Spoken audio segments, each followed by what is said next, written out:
Rina dikenal sebagai salah satu janda paling terpandang di kawasan elit tempat ia tinggal. Di usianya yang menginjak 40 tahun, kecantikannya masih terpancar jelas. Wajahnya terawat, kulitnya halus, dan sorot matanya tajam, seolah selalu menilai dunia di sekitarnya. Ia memiliki segalanya, rumah besar, bergaya modern, mobil mewah, bisnis yang berkembang pesat, serta tabungan yang tak pernah habis. Namun di balik semua kemewahan itu, ada kekosongan yang tak mampu ia sembunyikan. Rina bukan perempuan yang ramah. Senyumnya jarang terlihat, kecuali dalam pertemuan bisnis atau acara sosial yang menuntut kepura-puraan. Di rumahnya sendiri, ia lebih sering berbicara dengan nada perintah. Semua harus sempurna, semua harus cepat, dan tidak ada ruang untuk kesalahan. Banyak orang takut padanya, bukan karena ia jahat, melainkan karena kata-katanya tajam dan sikapnya dingin. Ia terbiasa memandang orang dari status dan manfaatnya. Bagi Rina, dunia terbagi menjadi dua. Mereka yang berada di atas dan mereka yang berada di bawah. Dan ia selalu menempatkan dirinya di atas. Sedikit yang tahu bahwa sikap keras Rina tumbuh dari masa lalu yang kelam. 10 tahun lalu, suaminya meninggal dalam kecelakaan tragis. Pria yang ia cintai sepenuh hati pergi begitu saja, meninggalkan luka yang tak pernah sembuh. Sejak saat itu, Rina bersumpah pada dirinya sendiri untuk tidak pernah bergantung pada siapapun lagi. Ia membangun bisnisnya dari sisa kekuatan dan air mata. Hari demi hari, malam demi malam, Rina mengubur kesedihan dengan bekerja. Semakin sukses ia, semakin tinggi pula tembok yang ia bangun di sekeliling hatinya. Tidak ada tempat untuk kelemahan, tidak ada tempat untuk rasa kasihan. Baginya, belas kasihan adalah tanda kelemahan. Di rumah besarnya, Rina mempekerjakan beberapa orang, pembantu, sopir, dan seorang tukang kebun muda bernama Amar. Amar baru bekerja beberapa bulan. Pemuda itu pendiam, berpakaian sederhana, dan selalu menunduk ketika berbicara. Ia bekerja dari pagi hingga sore, membersihkan halaman, memangkas tanaman, dan merawat kebun dengan telaten. Namun di mata Rina, Amar hanyalah pekerja rendahan. Kenapa rerumputnya masih kelihatan panjang? Kamu kerja atau tidur? Bentak Rina suatu pagi. Amar hanya menunduk. Maaf Bu, saya perbaiki sekarang. Rina mendengus. Kalau kerja yang benar, saya bayar kamu bukan untuk malas-malasan. Kata-kata itu meluncur begitu saja dari bibirnya, tanpa sedikit pun rasa bersalah. Bagi Rina, itu hal biasa. Ia tidak pernah bertanya tentang kehidupan Amar, tidak peduli dari mana pemuda itu berasal, atau apa yang ia hadapi setiap hari. Selama pekerjaannya selesai, itu sudah cukup, atau setidaknya, itulah yang Rina yakini. Di balik sikap dinginnya, sebenarnya ada luka yang terus berdarah. Rina sering terbangun di tengah malam, duduk sendirian di kamar besar yang sunyi. Tidak ada pelukan, tidak ada suara lembut yang menenangkannya, hanya keheningan. Namun Rina menolak mengakui kesepiannya. Ia lebih memilih memakai topeng kesombongan daripada menghadapi rasa sakit di dalam hatinya. Tanpa ia sadari, takdir perlahan mulai menyiapkan sebuah pertemuan yang akan mengguncang seluruh keyakinannya. Dan semuanya akan bermula dari seorang pemuda sederhana yang selama ini selalu ia rendahkan. Amar bukanlah pemuda yang terbiasa dengan kemewahan. Sejak kecil, hidupnya selalu bersentuhan dengan keterbatasan. Ia lahir dan besar di sebuah desa kecil yang jauh dari hiruk-pikuk kota. Ayahnya meninggal ketika Amar masih duduk di bangku sekolah dasar, meninggalkan ibunya yang sakit sakatan dan seorang adik perempuan yang masih kecil. Sejak saat itu, Amar belajar tentang arti tanggung jawab. Ia berhenti sekolah setelah lulus SMP, bukan karena tidak ingin melanjutkan, tetapi karena keadaan memaksanya memilih antara mimpi dan kenyataan. Amar memilih kenyataan. Ia merantau ke kota dengan modal keberanian dan tekad. Pekerjaan apapun ia jalani. Pernah menjadi kuli bangunan, tukang cuci motor, hingga buruh angkut di pasar. Tidak ada pekerjaan yang ia anggap hina, selama halal dan bisa memberi makan keluarganya. Hingga suatu hari, Ia diterima bekerja sebagai tukang kebun di rumah Rina. Bagi Amar, pekerjaan itu adalah berkah. Rumah besar dengan halaman luas, gaji tetap setiap bulan, dan tempat tinggal sederhana di belakang rumah. Semua itu sudah lebih dari cukup baginya. Namun, sejak hari pertama, Amar merasakan dinginnya sikap sang majikan. Tatapan Rina selalu tajam, nada bicaranya selalu tinggi. Amar tahu posisinya. Ia hanya seorang pekerja. Setiap kali Rina memarahinya, Amar memilih diam, bukan karena takut, melainkan karena ia tidak ingin memperpanjang masalah. Ia percaya, kesabaran adalah kekuatan. Kerja yang rajin.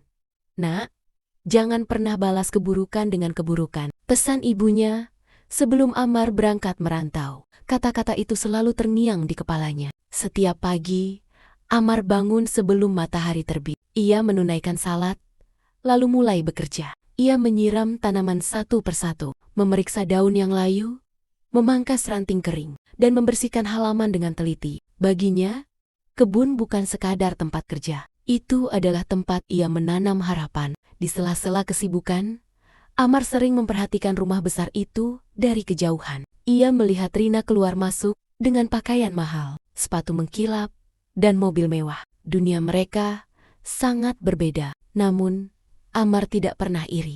Ia justru bersyukur masih diberi kesehatan dan kesempatan untuk bekerja. Suatu sore, Amar tanpa sengaja melihat Ibu Rina duduk sendirian di teras belakang, menatap kosong ke arah taman. Wajah perempuan tua itu tampak pucat dan lelah.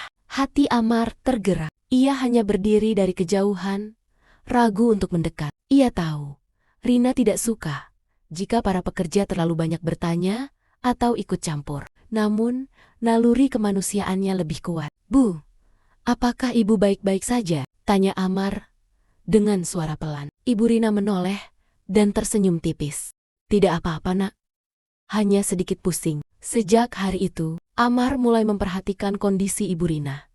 Jika melihatnya duduk sendirian, Amar akan memastikan segelas air ada di dekatnya. Jika melihatnya kesulitan berjalan, Amar diam-diam mengambilkan kursi. Semua ia lakukan tanpa pamrih, tanpa diketahui Rina. Di dalam hati Amar, ia hanya ingin menjadi manusia yang berguna. Ia tidak tahu bahwa kebaikan kecil itu kelak akan mengubah hidupnya, dan juga mengubah hidup sang janda cantik yang selama ini memandangnya sebelah mata. Tidak ada seorang pun di rumah besar itu yang benar-benar mengenal Amar. Bagi mereka, Amar hanyalah tukang kebun yang datang pagi dan pulang sore. Seorang pemuda pendiam yang jarang bicara dan selalu menunduk ketika berpapasan. Namun di balik sikap tenangnya, Amar menyimpan banyak luka. Setiap akhir pekan, jika tidak ada pekerjaan tambahan, Amar pergi ke rumah kontrakan kecil di pinggiran kota. Di sanalah ibunya tinggal bersama adik perempuannya. Rumah itu sempit, dindingnya tipis, lantainya dingin, dan atapnya sering bocor jika hujan deras. Namun bagi Amar, rumah itu adalah surga kecilnya. Di sanalah hatinya berlabuh. Ibunya, Siti, terbaring di atas kasur tipis. Tubuhnya semakin kurus dari hari ke hari. Penyakit paru-paru yang dideritanya membuat napasnya sering tersengal. Setiap kali melihat kondisi ibunya, dada Amar terasa sesak. Namun ia selalu berusaha tersenyum. "Amar, capek nak?" tanya ibunya suatu hari. Amar menggeleng. "Tidak, Bu. Amar senang bisa kerja. Yang penting, ibu bisa berobat." Ibunya menatapnya dengan mata berkaca-kaca. "Maafkan ibu, belum bisa jadi ibu yang kuat." Amar langsung menggenggam tangan ibunya. "Jangan bilang begitu, Bu. Amar yang harus minta maaf karena belum bisa bahagiakan ibu." Percakapan-percakapan sederhana seperti itu sering terjadi. Tidak ada tangisan keras, tidak ada keluhan panjang, hanya doa yang diam-diam dipanjatkan di malam hari. Setiap bulan, hampir seluruh gaji Amar habis untuk biaya berobat ibunya dan kebutuhan adiknya yang masih sekolah. Ia jarang membeli pakaian baru, makan seadanya, sudah biasa baginya. Namun, Amar tidak pernah merasa dirinya miskin. Baginya, miskin adalah ketika hati kehilangan rasa syukur. Di sela-sela kesibukan, Amar sering duduk sendirian di musola kecil dekat rumah kontrakannya. Ia menundukkan kepala, memejamkan mata, dan berbicara kepada Tuhan. Tolong beri aku kekuatan. Aku hanya ingin ibuku diberi umur panjang. Tidak pernah sekalipun Amar meminta kekayaan. Ia hanya meminta cukup. Cukup untuk bertahan. Cukup untuk membantu orang-orang yang ia cintai. Di rumah Rina, Amar menyimpan semua masalahnya rapat-rapat. Ketika dimarahi, ia tersenyum. Ketika dihina, ia menunduk. Ketika hatinya perih, ia diam. Bukan karena lemah, melainkan karena ia percaya Tuhan melihat segalanya. Tanpa Amar sadari, semua kesabaran itu sedang membentuk dirinya menjadi pribadi yang kelak akan mengajarkan arti kemanusiaan kepada seseorang yang telah lama kehilangan arah. Seseorang bernama Rina, dan luka-luka Amar yang tak terlihat perlahan akan menjadi cahaya bagi orang lain. Pagi itu, suasana rumah Rina terasa berbeda. Biasanya rumah besar itu sunyi, hanya diisi suara langkah para pembantu dan bunyi peralatan dapur. Namun kali ini, ada ketegangan yang menggantung di udara. Ibu Rina jatuh sakit. Awalnya, hanya demam ringan. Rina mengira itu kelelahan biasa. Ia tetap berangkat kerja seperti biasa, meninggalkan ibunya dengan perawat dan pembantu rumah tangga. Namun 2 hari kemudian, kondisi sang ibu memburuk. Tubuhnya melemah, nafasnya berat, wajahnya pucat. Dokter dipanggil ke rumah. Hasil pemeriksaan sementara menunjukkan kondisi ibu cukup serius. Usianya sudah lanjut, daya tahan tubuhnya menurun. Ibu perlu istirahat total dan pengawasan ketat, ujar dokter dengan nada hati-hati. Rina mengangguk singkat. Lakukan apapun yang perlu. Saya tanggung biayanya. Bagi Rina, solusi selalu berupa uang. Ia memastikan kamar terbaik di rumah diubah menjadi kamar perawatan. Perawat profesional didatangkan. Obat-obatan terbaik dibeli. Namun kehadiran fisiknya tetap jarang. Pekerjaan selalu menjadi alasan. Rina pergi pagi, pulang malam. Kadang bahkan menginap di apartemen dekat kantornya. Setiap kali ditanya pembantu tentang ibunya, Rina hanya berkata singkat, pastikan semua kebutuhannya terpenuhi. Seolah itu sudah cukup. Sementara itu, Ibu Rina sering terbaring sendirian di kamar. Perawat datang sesuai jadwal. Pembantu masuk untuk memberi makan. Lalu kamar kembali sunyi. Tidak ada suara anak. Tidak ada sentuhan hangat. Suatu siang, Amar lewat di depan kamar Ibu Rina. Ketika membawa peralatan kebunnya, ia mendengar batuk pelan dari dalam. Batuk yang panjang dan melelahkan. Langkah Amar terhenti. Ia ragu. Masuk tanpa izin bisa membuatnya dimarahi Rina. Namun hati kecilnya tidak tega. Perlahan, Amar mengetuk pintu. Bu? Amar? Boleh masuk? Tidak ada jawaban. Ia mengetuk sekali lagi. Dari dalam, terdengar suara lemah. Masuk. Nak. Amar membuka pintu pelan-pelan. Ia melihat Ibu Rina terbaring dengan mata setengah terpejam. Di meja samping tempat tidur, segelas air tampak masih penuh. Makanan yang tadi disajikan pembantu belum tersentuh. Ibu belum makan? Tanya Amar pelan. Perempuan tua itu menggeleng lemah. Tidak. Nafsu. Amar menelan ludah. Ia mendekat, mengambil sendok, dan dengan hati-hati menyendokkan sedikit sup. Sedikit saja, Bu, biar ada tenaga. Awalnya sang ibu menolak. Tetapi akhirnya membuka mulut perlahan. Amar menyuapi dengan sabar. Tidak ada rasa canggung, tidak ada perasaan terpaksa, hanya ketulusan. Sejak hari itu, Amar mulai sering mengintip kondisi Ibu Rina. Jika melihat pintu kamarnya terbuka, Amar akan masuk sebentar, menyediakan air hangat, merapikan selimut, menyuapi jika diperlukan.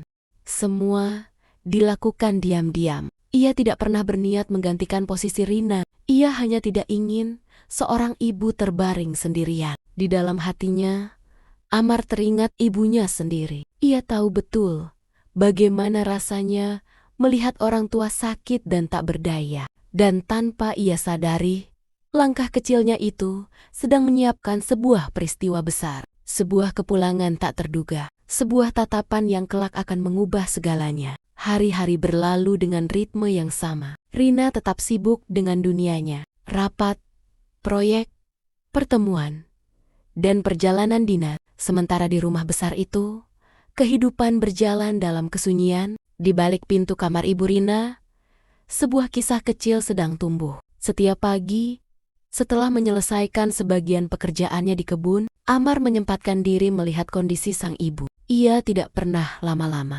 hanya beberapa menit. Namun dalam beberapa menit itu, ia memberikan seluruh ketulusannya. Amar membawakan air hangat. "Ibu, silakan minum sedikit," ucapnya lembut. Ia membantu sang ibu duduk perlahan, menopang punggungnya agar tidak sakit. Kadang Amar membacakan doa-doa pendek. "Bismillah, semoga Allah beri ibu kesembuhan." Ibu Rina sering menatap pemuda itu dengan mata berkaca-kaca. "Kamu baik sekali, Nak. Padahal kamu bukan siapa-siapa buat ibu." Amar tersenyum kecil. "Saya hanya ingin membantu, Bu.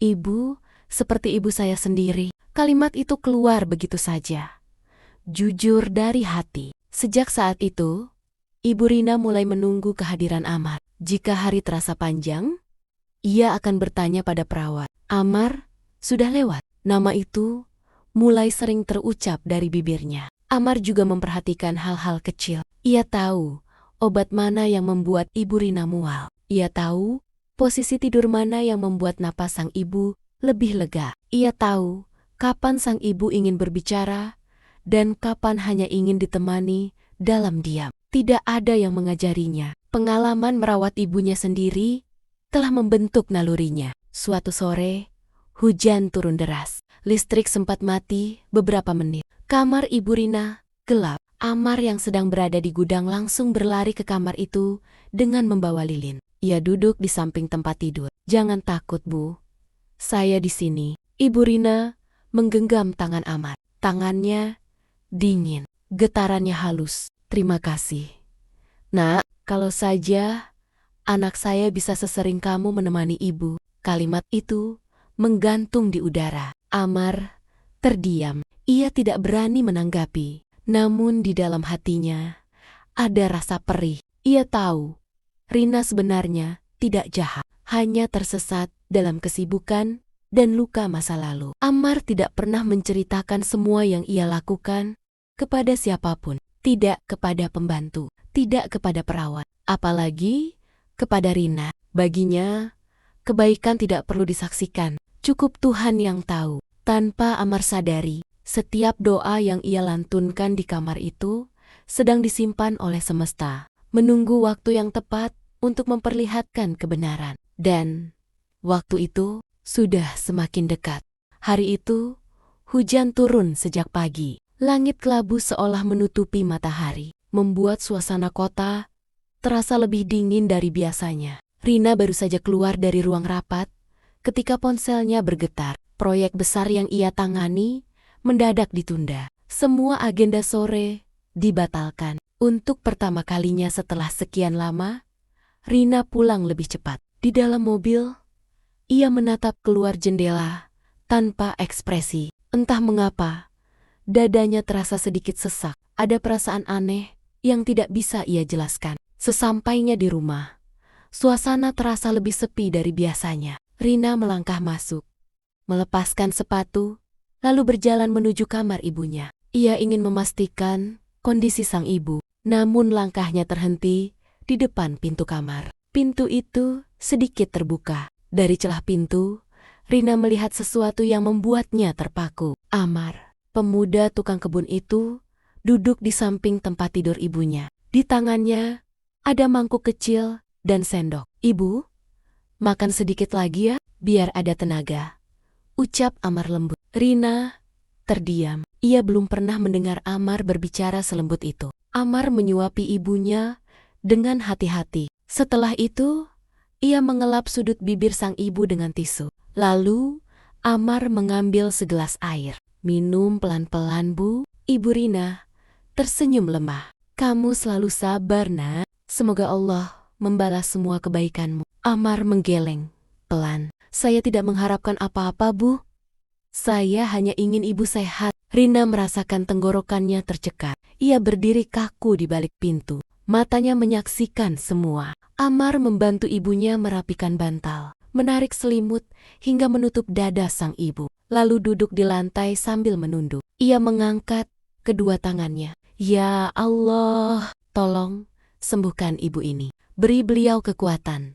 Amin. Doa itu lirih, namun terasa begitu tulus. Rina tidak sanggup lagi berdiri. Dadanya terasa seperti diremas. Pemuda yang selama ini ia hina, pemuda yang sering ia bentak, justru sedang melakukan hal yang bahkan jarang ia lakukan sendiri. Air mata Rina jatuh tanpa ia sadari. Untuk pertama kalinya setelah bertahun-tahun, tembok di hatinya retak. Rina melangkah mundur perlahan agar kehadirannya tidak diketahui. Ia masuk ke kamarnya sendiri, menutup pintu, dan untuk pertama kalinya pula, Rina menangis. Bukan tangis marah, bukan tangis kecewa, melainkan tangis penuh penyesalan. Dalam benaknya, terngiang semua kata kasar yang pernah ia ucapkan pada Amar. Semua sikap merendahkan, semua hinaan. Hari itu, Rina menyadari satu hal.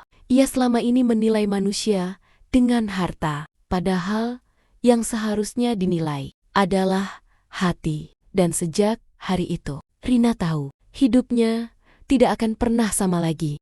Sejak hari itu, Rina tidak lagi sama. Ia masih berangkat kerja seperti biasa, masih menghadiri rapat, menandatangani dokumen, dan memberi perintah. Namun di balik wajah dinginnya, pikirannya sering melayang. Bayangan Amar menyuapi ibunya, doa lirih yang ia dengar, tatapan tulus pemuda itu. Semua terus terulang di kepalanya. Rina mulai pulang lebih cepat, bukan karena pekerjaan berkurang, melainkan karena ia ingin berada di rumah. Setiap kali melewati taman, Rina diam-diam memperhatikan Amar yang sedang bekerja. Pemuda itu tetap sama seperti dulu, pendiam, sederhana, fokus pada pekerjaannya. Tidak ada sikap berubah, tidak ada harapan tersembunyi. Hal itu justru membuat hati Rina semakin gelisah. Suatu sore, Rina memberanikan diri masuk ke kamar ibunya. Ia melihat ibunya sedang terbaring sambil memegang tasbih. "Ibu,"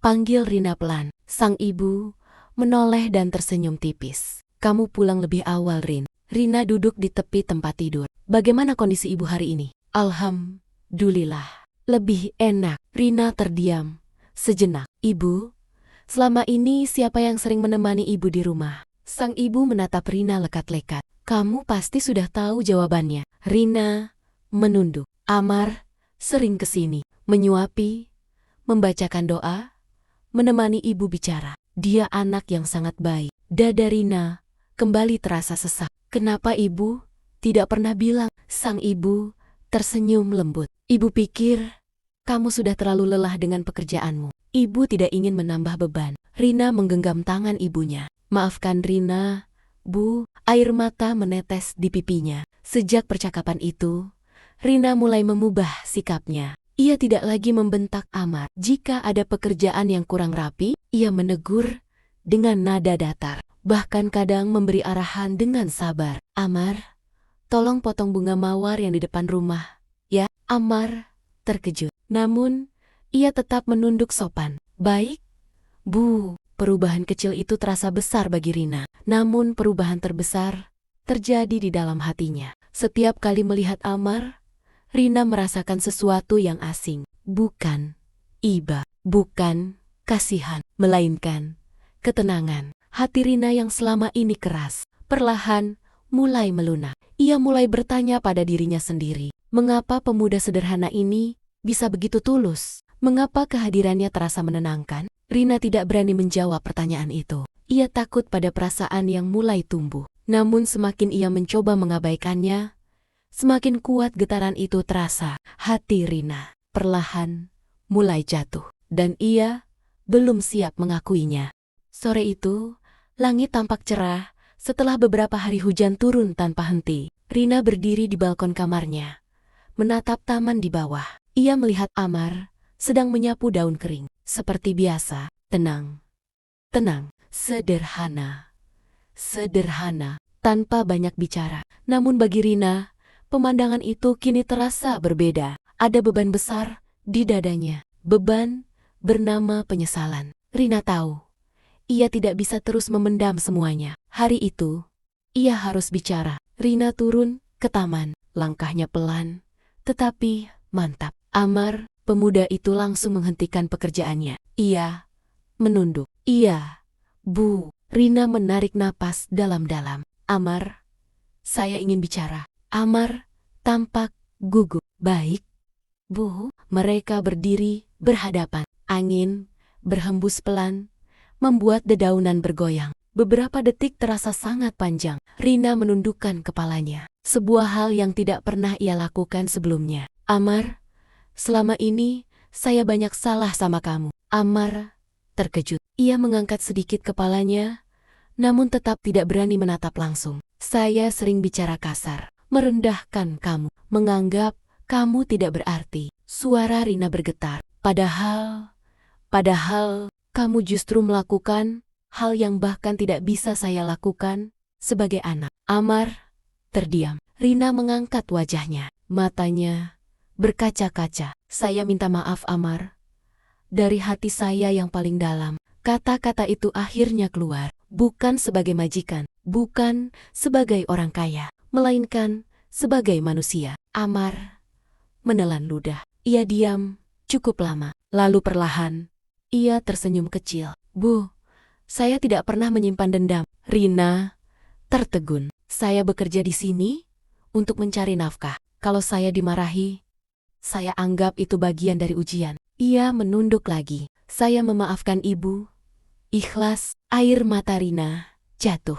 Kata ikhlas itu terasa menghantam hatinya. Terima kasih, Amar. Sejak hari itu, hubungan mereka berubah. Tidak lagi sekadar majikan dan pekerja. Rina mulai sering menyapa Amar, menanyakan kabarnya, menanyakan apakah ia sudah makan. Hal-hal kecil yang dulu tidak pernah ia lakukan. Amar tetap bersikap sama, sopan, menjaga jarak, tidak pernah melampaui batas. Justru sikap itulah yang membuat Rina semakin menghormatinya. Di dalam hati Rina, sebuah keyakinan mulai tumbuh bahwa ketulusan Amar bukan sementara, bahwa kebaikan itu adalah jati dirinya. Dan di sanalah Rina mulai sadar, ia tidak hanya mengagumi Amar, ia mencintainya. Namun, Rina juga tahu, cinta itu tidak bisa dipaksakan. Ia hanya bisa berharap dan berserah. Waktu berjalan perlahan, namun pasti, kondisi ibu Rina berangsur membaik. Ia belum sepenuhnya sembuh, tetapi sudah bisa duduk lebih lama, berbicara lebih jelas, dan tersenyum lebih sering. Di wajahnya ada ketenangan, bukan hanya karena obat, melainkan karena ia tidak lagi merasa sendirian. Rina kini hampir selalu menyempatkan diri menemani ibunya setiap malam. Ia duduk di samping tempat tidur, menggenggam tangan sang ibu, mendengarkan cerita-cerita masa lalu yang dulu tak pernah sempat ia dengar. Suatu malam, ibu Rina memandang putrinya lama. Rina, iya, Bu, kamu berubah. Rina tersenyum kecil. Berubah bagaimana? Lebih lembut, lebih sering pulang, lebih sering tersenyum. Rina menunduk. Itu semua karena Amar ya? Pertanyaan itu membuat Rina terdiam. Wajahnya memerah. Sang ibu tersenyum penuh arti. Ibu sudah tua, Rin. Tapi mata ibu masih bisa melihat dengan jelas. Kamu menyimpan perasaan. Rina menarik napas panjang. Iya, Bu.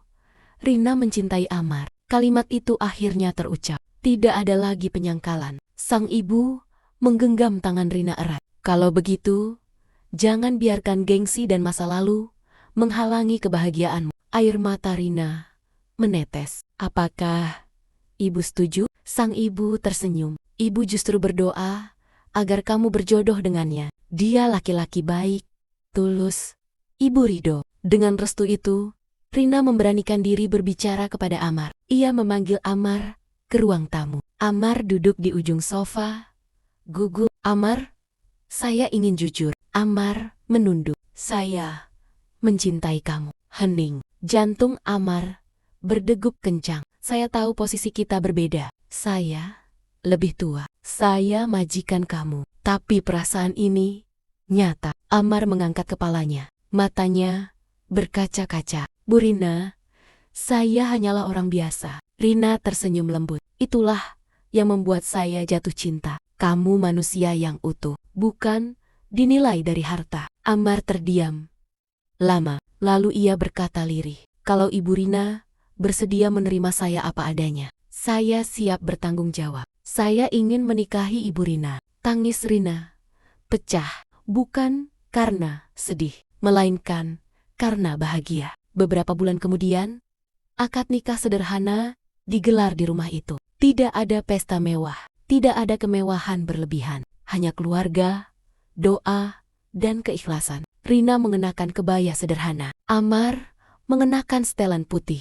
Ketika ijab kabul terucap dengan lancar, semua yang hadir mengucap syukur. Rina menatap Amar, bukan lagi sebagai majikan, bukan lagi sebagai janda kaya, melainkan sebagai istri. Dan Amar menatap Rina, bukan sebagai tukang kebun, melainkan sebagai suami. Dua dunia yang berbeda disatukan oleh ketulusan. Dan kisah mereka menjadi bukti bahwa cinta sejati tidak memandang harta, usia, maupun status. Ia hanya mengenal satu bahasa, ketulusan hati.